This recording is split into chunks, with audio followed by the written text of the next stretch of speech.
네, 주님의 사랑의 마음이 충만하시기 바라겠습니다. 오늘 말씀은 마가복음 9장 6절 말씀입니다.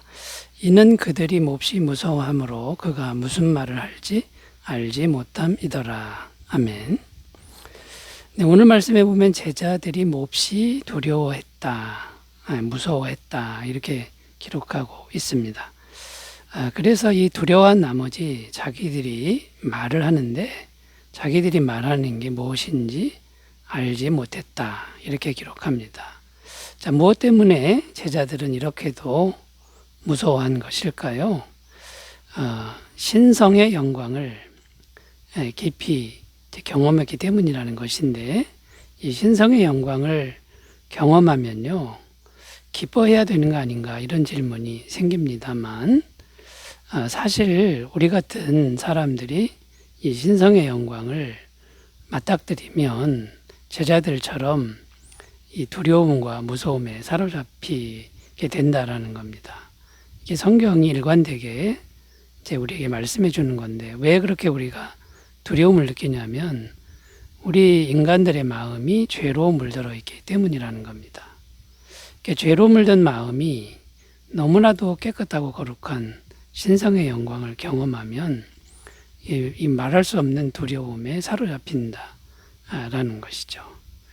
자, 그래서 여기서 이제 우리가 알 수 있는 것, 인간은 두려워하는 존재다. 죄로 물들었기 때문에 두려워하는 존재다. 이것을 알 수 있는데요.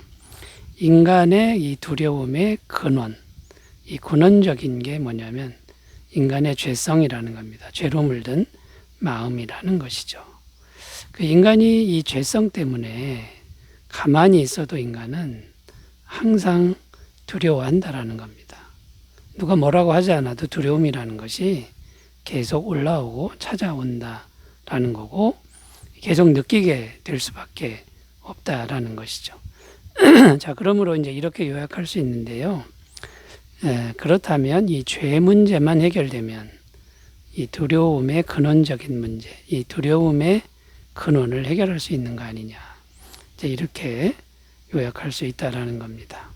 자, 그래서 이 두려움의 근원을 해결하려면 어떻게 해야 되는지를 함께 생각하면서 은혜를 나누겠습니다.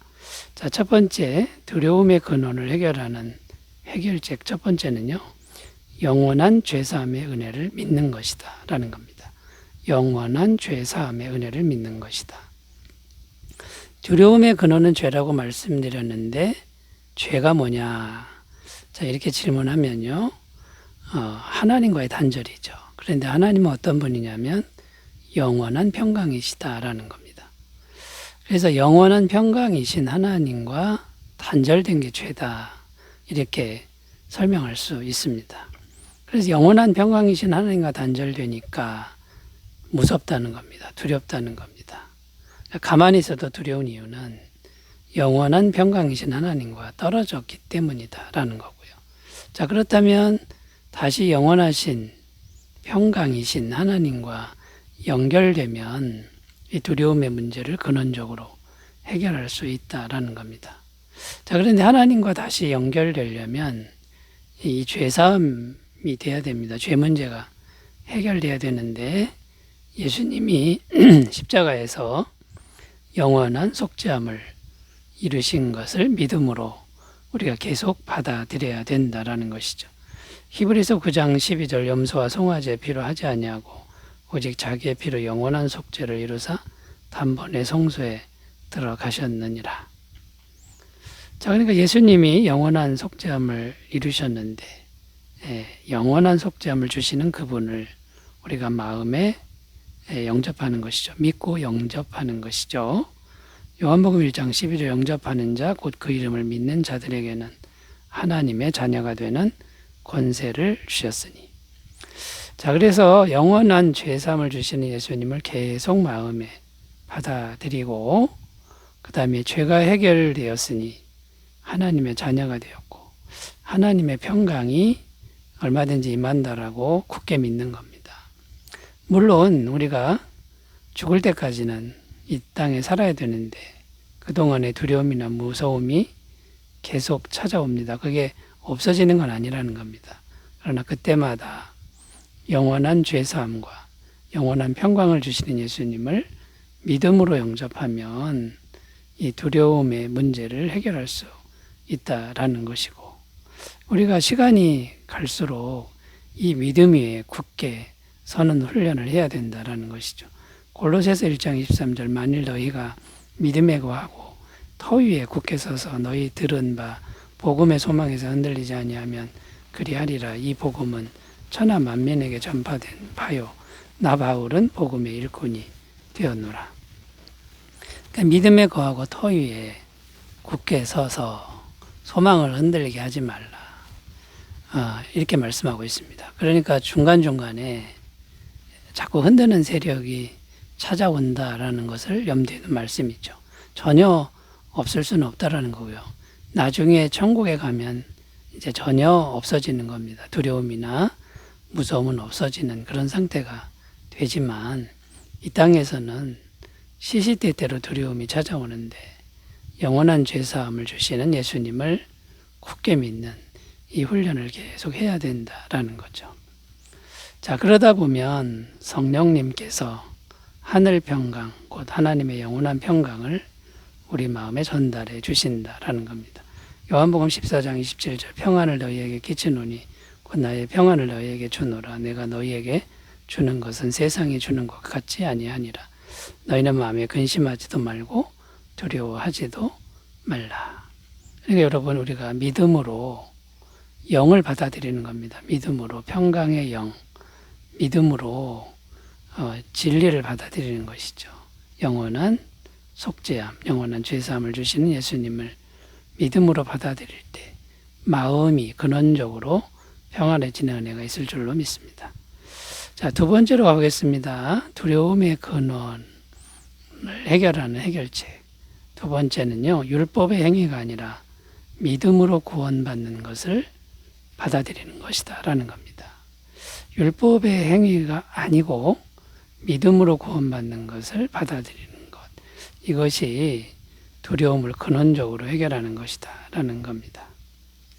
우리가 두려움에서 못 벗어나는 이유는 우리의 행위가 항상 좋지 않기 때문이다 라는 거고요.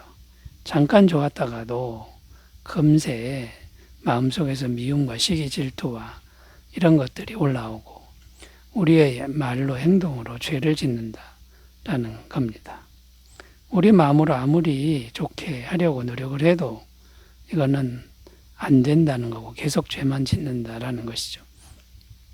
로마서 7장 18절에서 20절 내 속 곧 내 육신에 선한 것이 거하지 아니하는 줄을 아노니 원함은 내게 있으나 선을 행하는 것은 없노라. 내가 원하는 바 선은 행하지 아니하고 도리어 원하지 아니하는 바 악을 행하는도다. 만일 내가 원하지 아니하는 그것을 하면 이를 행하는 자는 내가 아니요 내 속에 거하는 죄니라. 이 사도 바울처럼 성령 충만한 사도도 행위로는 의로울 수가 없다. 행위로는 좋은 것이 안 된다라고 이렇게 고백하고 있다라는 겁니다. 자, 그런데 예수님은 이렇게 말씀하는 겁니다. 행위가 좋지 않아도 괜찮다. 죄만 계속 지어도 괜찮다. 행위로 하지 말고 예수님만 믿으면 예수님의 완벽한 의를 덧입혀 주겠다. 이렇게 말씀하는 겁니다. 그러니까 우리의 행위로 구원이 아니라 예수님을 믿음으로 구원받는 걸 받아들이면 우리가 행위를 잘 못하는 데서 오는 두려움, 죄책감, 심판에 대한 두려움에서 벗어날 수 있다라는 겁니다. 그러니까 우리가 행위가 온전하지 않아도 예수님만 믿으면 죄사함이 되고 의롭게 되고 심판에서 면할 수 있게 된다라는 거죠. 이 진리를 믿는 것이 두려움을 근원적으로 해결하는 것이다 라는 겁니다. 로마서 8장 1절 2절입니다. 그러므로 이제 그리스도 예수 안에 있는 자에게는 결코 정죄함이 없나니 이는 그리스도 예수 안에 있는 생명의 성령의 법이 죄와 사망의 법에서 너를 해방하였습니다. 그러니까 정죄함이 없다 이렇게 말씀하는데 너 행위를 잘못했구나 또 죄를 졌구나. 율법은 행위는 이렇게 우리를 정죄합니다. 그럼 두렵죠. 그런데 예수님만 믿으면 정죄함이 없답니다. 생명의 성령의 법이 죄와 사망의 법에서 해방해 준다라는 것이죠. 이 얼마나 놀라운 은총입니까? 자, 여러분, 우리가 예수님을 믿기만 하면 완벽하게 의롭게 되는 이 복음의 진리를 힘차게 받아들이심으로 모든 두려움, 죄책감에서 벗어나시기를 바라겠습니다. 자, 세 번째로 가보겠습니다. 두려움의 근원을 어떻게 해결할 수 있을까요? 세 번째는요, 성령님의 충만한 임재하심으로 가능하다라는 겁니다. 성령님의 충만한 임재하심으로 가능하다라는 겁니다. 성령님이 우리 마음에 충만하게 임재하면 두려운 마음이 느껴지지 않습니다. 두려움이 완전히 없어지는 건 아닙니다만 성령님의 임재가 두려움을 눌러버리는 거죠. 성령님은 평강의 영이신데 평강으로 두려움을 이겨버리는 그런 상태가 됩니다. 사도행전 4장 18절에서 20절입니다. 그들을 불러 경고하여 도무지 예수의 이름으로 말하지도 말고 가르치지도 말라 하니 베드로와 요한이 대답하여 이르되 하나님 앞에서 너희의 말을 듣는 것이 하나님의 말씀을 듣는 것보다 옳은가 판단하라. 우리는 보고 들은 것을 말하지 아니할 수 없다 하니. 당시에 예수님 핍박하던 사람들이 제자들에게 복음을 전하지 말라고 협박을 합니다. 가만두지 않겠다라고 합니다. 근데 제자들이 담대하게 말합니다. 우리는 보고 들은 것을 말하지 않을 수 없다. 너희가 핍박을 가해도 또 우리가 순교를 당해도 우리는 복음을 전할 것이다 하고 담대하게 말합니다. 자, 이 용기가 어디서 왔느냐라는 것인데요. 성령님의 임재가 이 담대함을 주었다라는 겁니다. 오순절날 마가 다락방에 성령이 임하기 전에 제자들은 마음이 온통 두려움에 사로잡혀 있었습니다. 그래서 문을 꼭꼭 걸어 잠그고 있었는데 성령님이 임하고 나니까 이 성령님의 놀라운 이 은총이 두려움을 이겨버립니다.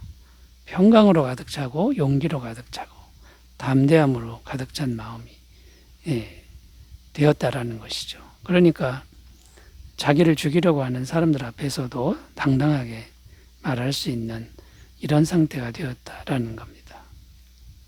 자, 성령님이 임하면 이런 일이 생기는데 성령님이 우리 마음에 임하실 때 구체적으로 어떤 일이 생기냐면 하나님의 마음이 우리 마음에 부어지는 것과 같다라는 거죠. 그러니까 우리 마음을 강하게 하는 이게 아니라 하나님의 마음 자체가 우리에게 들어오는 겁니다. 로마서 5장 5절 소망이 우리를 부끄럽게 하지 아니함은 우리에게 주신 성령으로 말미암아 하나님의 사랑이 우리 마음에 부은 바 됨이니.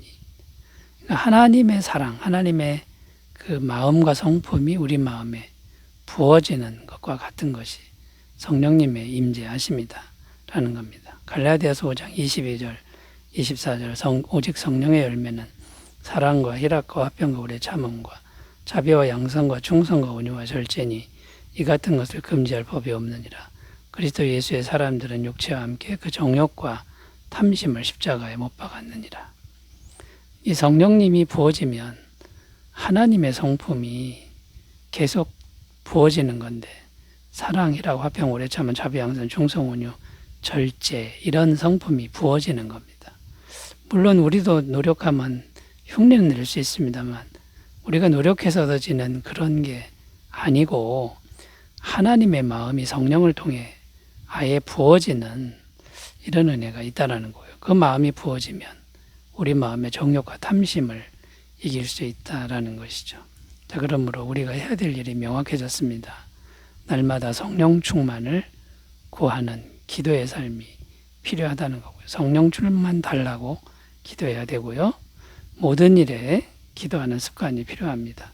빌립보서 4장 6절 7절 아무것도 염려하지 말고 다만 모든 일에 기도와 간구로 너희 구할 것을 감사함으로 하나님께 하리라. 그리하면 모든 지각에 뛰어난 하나님의 평강이 그리스도 예수 안에서 너희 마음과 생각을 지키시리라. 날마다 평강 가운데 사시기 바라겠습니다. 기도합니다. 하나님 아버지, 두려움을 이기는 평강의 믿음을 주옵소서. 예수님의 이름으로 기도드립니다. 아멘. 은혜가 넘치시길 바라겠습니다. 감사합니다.